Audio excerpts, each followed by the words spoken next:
Hello everybody, Manithral here, and welcome to the weekly update video for OSRS. Now this week we have Easter and Varlamore updates. So first we actually have the changelog. Easter 2024, so Easter has arrived with good old-fashioned Mystery Town Scramble. We'll get more into that in a little bit here. But you can catch up with the Easter Bunny outside of the Grand Exchange to start the egg hunt. And they added new Easter rewards, which includes a fetching Fashionscape and a new book. So we will check that out. And Varlamore Part 1 feedback changes.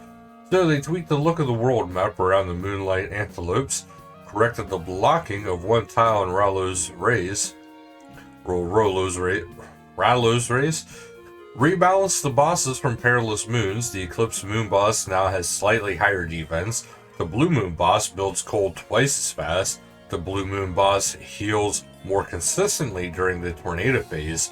The Blood Moon boss healing from its third attack has been reduced, and the Blood Moon boss's healing from the Jaguar attacks have increased slightly.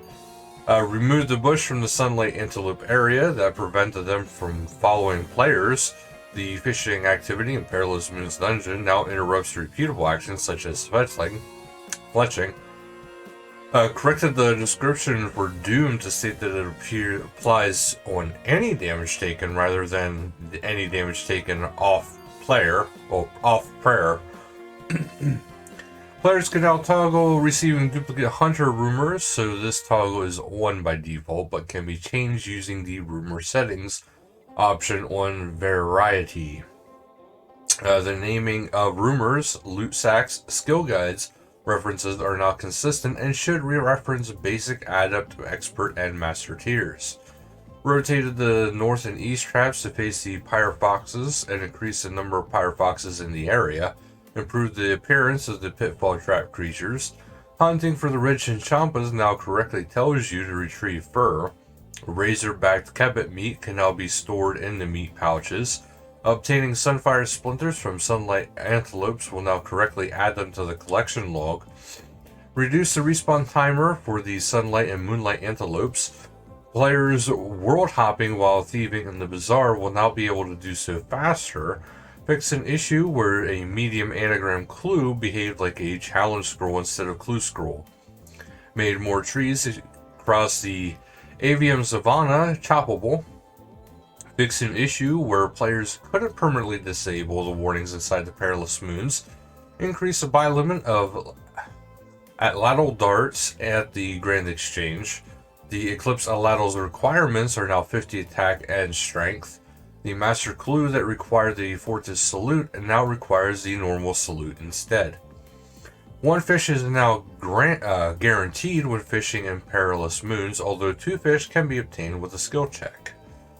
Previous hotfixes, they extended the range of Soul Heredit's Spear Strike and the Shield Slam attacks, restored yew trees to their usual spots. Players can no longer walk inside the walls of the Varlamore crypt. The skeleton north of the Coliseum now gives correct note. Players are now able to craft a Hunter Sunlight crossbow when boosting to level 74 fletching. Remove the interaction message when trying to combine the spear tips and headless arrows. Players can once again teleport to Al-Kharid via the jewelry box, and right-click option should work again. Hunter creatures now drop rumor items as intended. Improved the drop rates for some hunter rumor items. Removed Herblore XP for creating moonlight potions inside Perilous Moons. Fixed a stash unit in Fortis. Increase the maximum permitted player count inside the boss rooms for each of the Moons of Peril. Reduce the healing offered by the Snowy Night mixes. Fix an issue where the new Quetzal pet could not be reclaimed from Probita. Apertura will now correctly offer to unlock the teleport into the Hunter's Guild. The bosses from Perilous Moons will now render on top of anything in their rooms. Fix an interaction where Dizana's quiver and toxic blowpipe weren't respecting the bonuses offered by the blowpipe's ammunition. The reduction for the Coliseum death cost will now apply up to 100 completed waves. Echo Boots no longer lose charges in PvP, considering they don't work there. They feel that makes sense. Players will now receive a message about the Quetzal Whistle and where to claim it when they complete 10 rumors. Reduce the XP given for creating the Sunfire runes, which will now correctly give XP per essence used. Prevented random events from spawning in the houses associated with the thieving activity. You will no longer receive duplicate huntsman kits from hunter loot sacks. Moonlight Moss, Sunlight Moss, and Snowy Night Jars now have the same delay as other potions. Other changes consist of improved the accuracy of spells cast by Callidian and the other arena mages after a previous error made them less accurate than they should be. Protect from Magic still provides protection from their spells.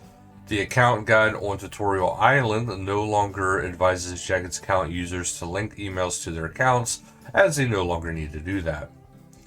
If you have not unlocked Bones of Peach's spell, it can now be hidden by the spellbook filter that hides spells you lack requirements to cast. Players doing Lacer Section and Desert Treasure 2 can now recover lost quest items from Ketla. Change the sound effect of the Mage of Vardovris head attack to something shorter. Thanks to Atikin and his Twitch chat for helping picking that out. Fixed a bug where 10% crossbow bolt effect proc chance buff from Sears Village Achievement Diary was applying twice. And PvP Rhoda has moved to period B, so it's 560 UK PvP, 319 US Bounty Hunter World, 579 US High Risk PvP, 561 UK Free to Play PvP, 580 US LMS Competitive, and both Worlds 390 AUS for LMS Competitive and 569 AUS Bounty Hunter have been deactivated with this Rhoda. And PvP Arena is using the Zerker loadouts for the ranked duels and tournaments this week. So it seems like the Easter Bunny is out and about. It seems that the chocolate eggs are in short supply, and you are able to go out and get them. But a rather scrambled Easter Bunny has popped up, so help the Easter Bunny retrieve their missing chocolate eggs. So do check it out. There is a slight little hint here that there is looks like a rope set and another book here, much like the God Wars books. So yeah, that is the rewards, but it is rather yellow. So kind of cool, kind of interesting. But that is actually it though for this week, guys. Other than if you have any merch you want to get, there is a Easter merch of the Easter Bunny itself. So do check that out. But that is it for this week, guys. So thank you guys so much for watching. And until next time, later, guys.